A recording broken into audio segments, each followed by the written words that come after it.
You wouldn't expect it to do that, and so the natural instinct is to code in a more traditional way.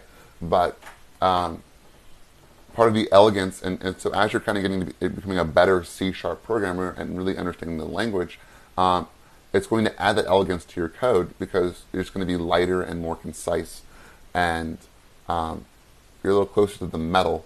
And when people start asking you like questions about why you do it this way, you're actually starting to communicate a very deep understanding about the language and how it works.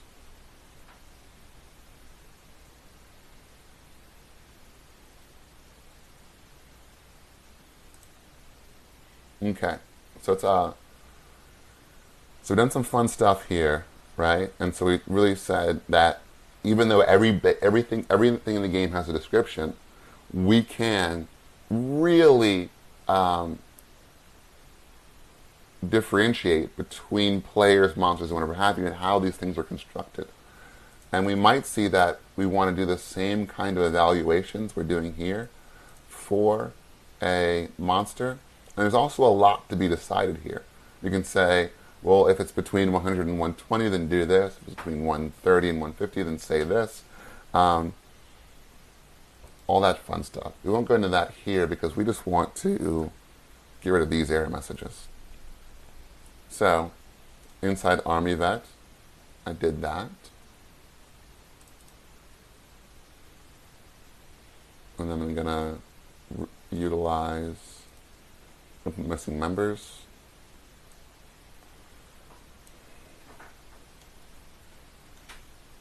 Return.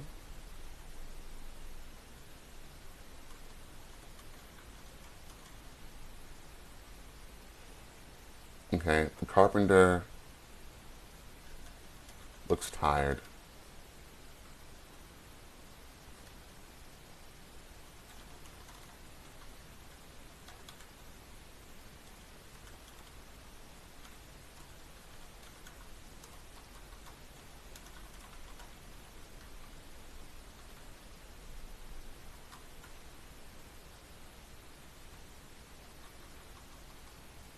This is a little bit tougher for the player since we don't want to give away too much of things like armor and weapon in the description because those things can change.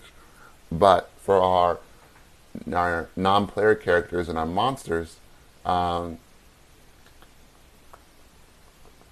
we definitely would be more fixed. And this is an interesting point because if monsters can drop things, we might want to give a hint of what that drop is in the description. So if we're fighting I don't even know what some of the monster types are. Oh, okay, so if we're fighting a rogue soldier and um, and it can drop, let's say, a bulletproof vest, right? We might want to give some hint of that inside the class description or just the description itself.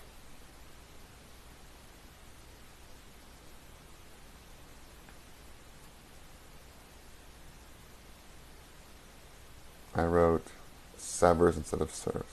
I don't know if that's me or not. Probably. I'm a horrible writer, and I quit coffee this week, which is having very interesting effects on the way my brain works. All right. So the carpenter.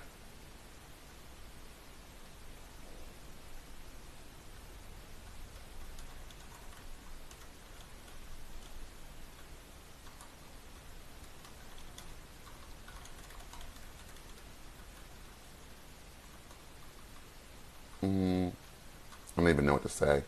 The carpenter has tough hands. Uh, I'm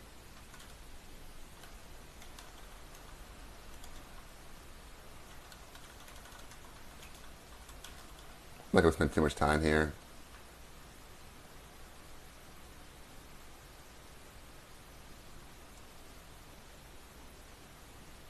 Okay, mechanic.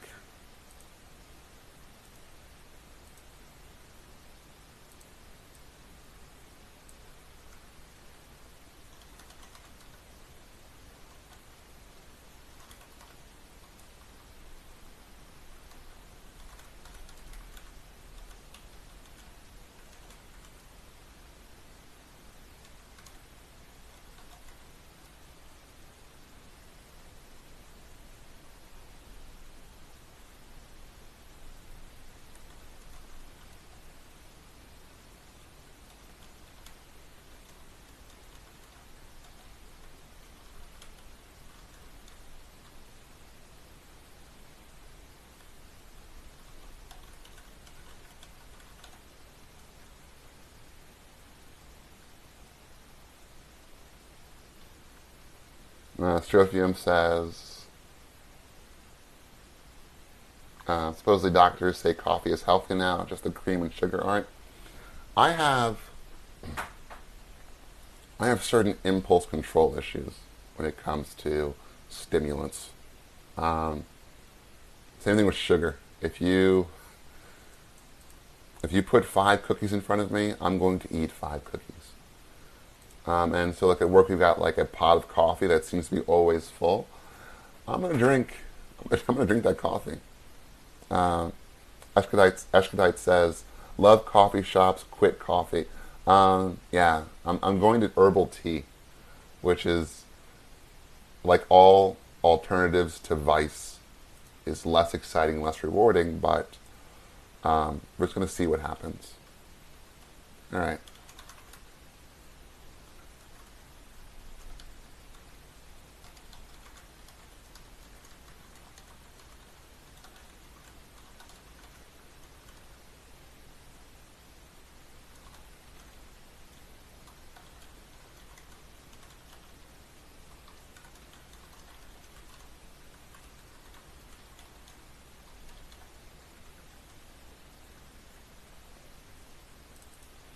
Oh man, the politician. Whew.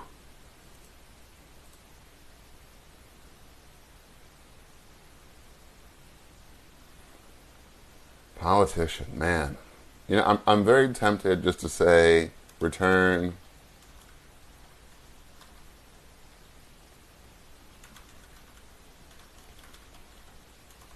The politician appears worthless.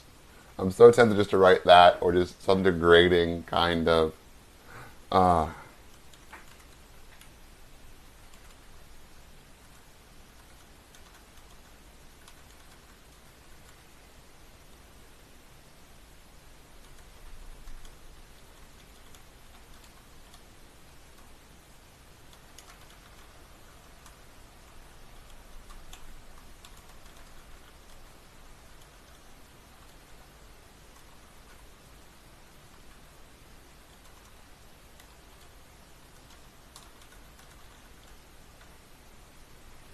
okay. The politician insists on wearing clean and pressed clothes, standing out against a dead, dying, and destroyed background. All right. I got some descriptions.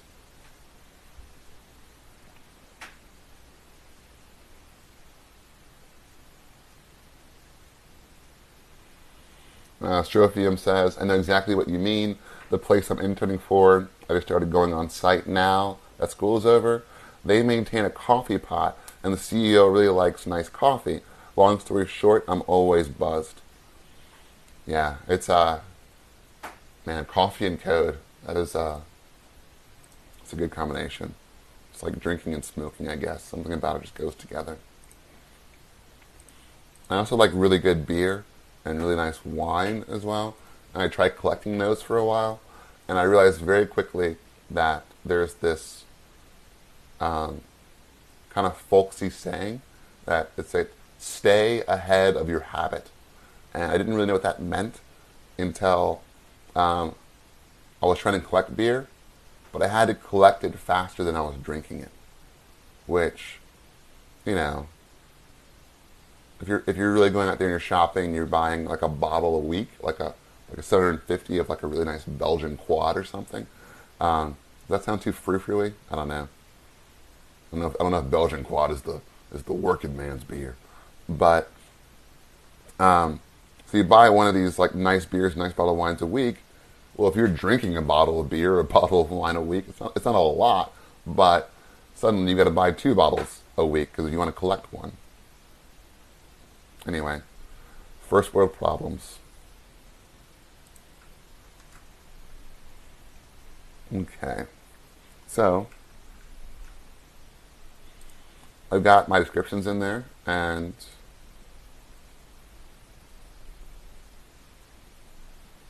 let's go back over to the program. Let's go ahead and play this. Let's go ahead and look at Gary. And we got a string format issue. So we got a zero based. Let's go ahead and just stop this. So I went 0, 2. It should be 0, 1. Now, interesting point. This is something that's going to change, and then C sharp 6, just around the corner, you're going to be able to name these indexes, which is really cool. But and hopefully avoid some of these problems because it'll be a little more. All right, let's stop that. Do that.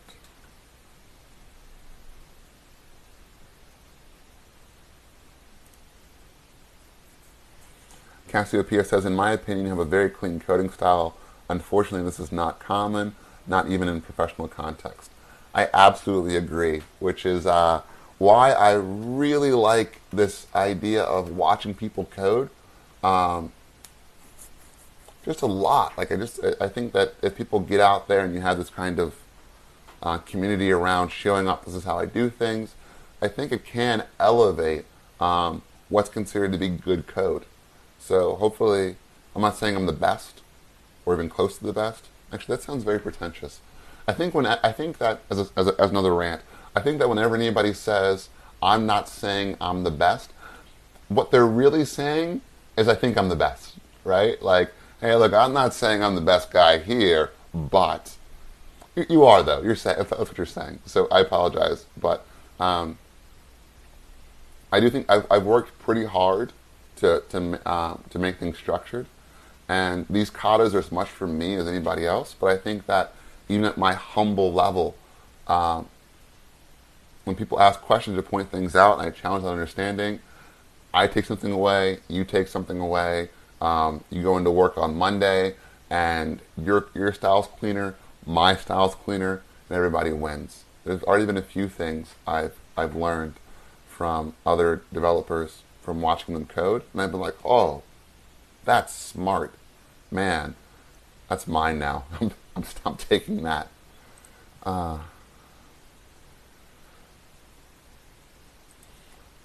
Strophium says, humbrag alert. It's a good word for it. That's so good. Humbrag. Okay, so I've got a few extra dots in here, extra periods, but we're getting where we want to be, right? We might want to change the color, and there's definitely some issues with the spacing. But I like this idea. You're looking at Beth. Appears strongly built. Army vets are known for being tough. A wide array of tools and weapons can be seen attached to various belts and loops. Health 140. So this is good. We're starting to have like some things that can kind of really be composed and add some fun stuff to the game. All right, so we're running out of time here towards the end. This hour is just going faster and faster.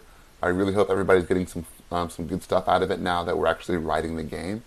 And if you stuck through those 6 weeks, you now have a good understanding of everything that's been done in this game, why it was done, hopefully, and also everything that you're seeing here. I'm trying to call out the pattern, so if you're like, oh, strategy pattern, let me go back and watch the videos from the week of the strategy pattern, and I can really deep dive into that moment in time when that was being coded up. So hopefully that's it.